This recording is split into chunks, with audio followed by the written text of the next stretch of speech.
I want to share a bit of a personal story with you and then reveal something that I've discovered that could change your life just like that.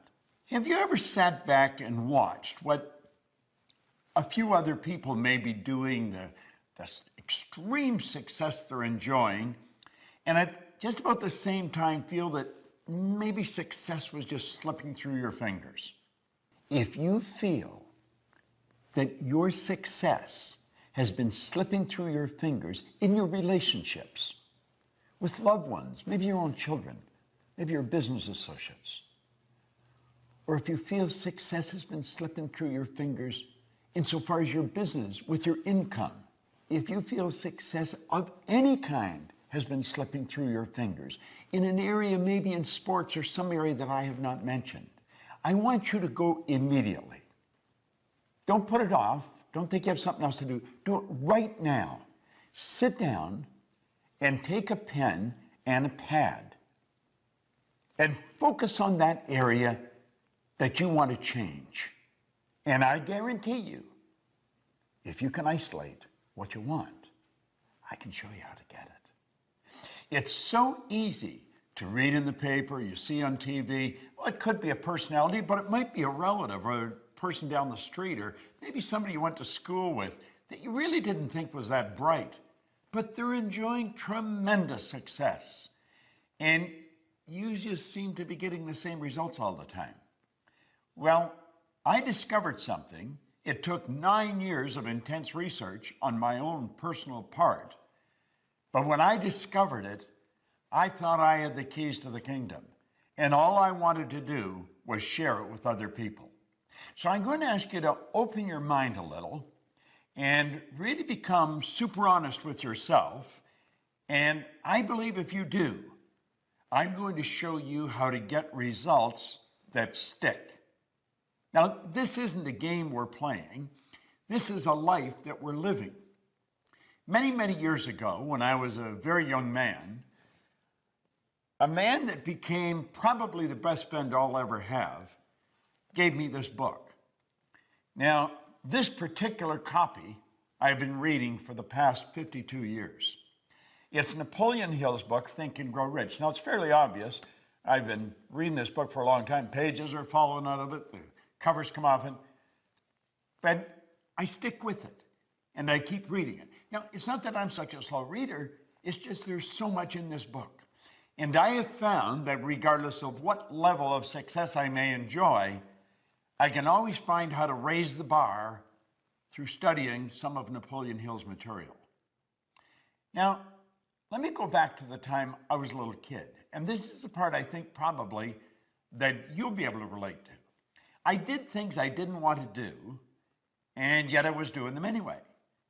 And I'd get caught, and the teacher would say, "Why did you do that?" I said, "Well, I don't know." "Well, what do you mean you don't know? You know better." "I know." "Why'd you do it?" "I don't know." And to be quite honest with you, I don't know, or I didn't. And I go home and my mother would go through the same deal when I did something. "Why did you do that?" "I don't know." "What do you mean you don't know? You know better." "I know." "Well, why'd you do it?" "I don't know." I remember I was in the Navy and commanding officers say, "Proctor." "Yes, sir." "Why did you do that?" "I don't know, sir." "You know better than that." "I know." "Why'd you do it?" "I don't know."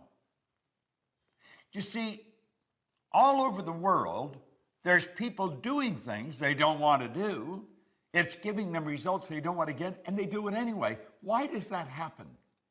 Why is it that an individual will graduate from a prestigious university with a very beautiful degree and yet not capitalize on it? You see people every day who are absolutely brilliant. You know some, you're related to some. They've got degrees coming right off the end of their business card, and they're not making it. They may be broke. If they're in business, the business is stuck. Why does that happen? Well, I found out because of what happened to me reading this book. You see, when I started to read this, everything in my life started to change. Now, I was given a directive by the man that gave me the book. Raymond Douglas Stanford, and he said, Bob, if you do exactly what I tell you, until you find out I'm lying or I don't know what I'm talking about, he said, you'll get results that shock you. Now, I've got to tell you, up to that point, I had been going down many roads and they were all wrong roads. I was 26 years old. I had never held a half-decent job. I was earning $4,000 a year and I owed $6,000. I just wasn't making it. I was stuck. And it had always been that way. And I didn't know how to change it. I wanted to, and I didn't know how. And he said, do exactly what I tell you.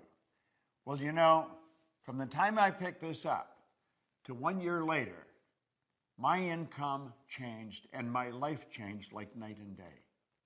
Now, do you know, it's almost like daytime becoming night. You don't really notice it happening. You just notice, my goodness, it's dark out already. Well, that's the way my life changed. And I went from earning $4,000 a year, which was the most I'd ever earned up to that point, and I took it up to $175,000 a year. Now, you may be wondering, what was I doing? Because I'm going way back to 1961. I found out that it really doesn't matter what you're doing. Well, it does, but for the most part, it doesn't. What matters is how you're doing it. You see, when I read that book, I set a goal. I wanted to have $25,000. I gave myself a decade to do it. I really didn't believe it would happen. And I started cleaning floors on the side after my normal job, just to make a couple extra dollars. I ended up cleaning floors in Toronto, Montreal, Boston, Cleveland, Atlanta, London, England. My income shot up to over $5 million. And I didn't know what I was doing. I had to figure it out. And I sat down and I started to think, what happened? I had been raised to believe much the same as you've been raised to believe. If you're going to earn a lot of money, you've got to be really smart. But you know something? I knew I wasn't very smart. And I'm not putting myself down. I just knew I wasn't very smart. But I was earning a lot of money. Now, I'd also been raised to believe if you're going to have a good job or get a good position, you've got to have a good formal education, go to school to get a degree. I didn't go to school. I got kicked out of school after 2 months in high school. Now, I was happy about it, but so were they. See, I was really a misguided kid. I didn't have any formal education. I didn't have a good position. I owned the company. Now, you've got to admit, that would cause any thinking person to be a little confused. And I couldn't figure out what happened, but I wanted to know. I wasn't satisfied just with the fact that I was winning. I wanted to know why I was winning.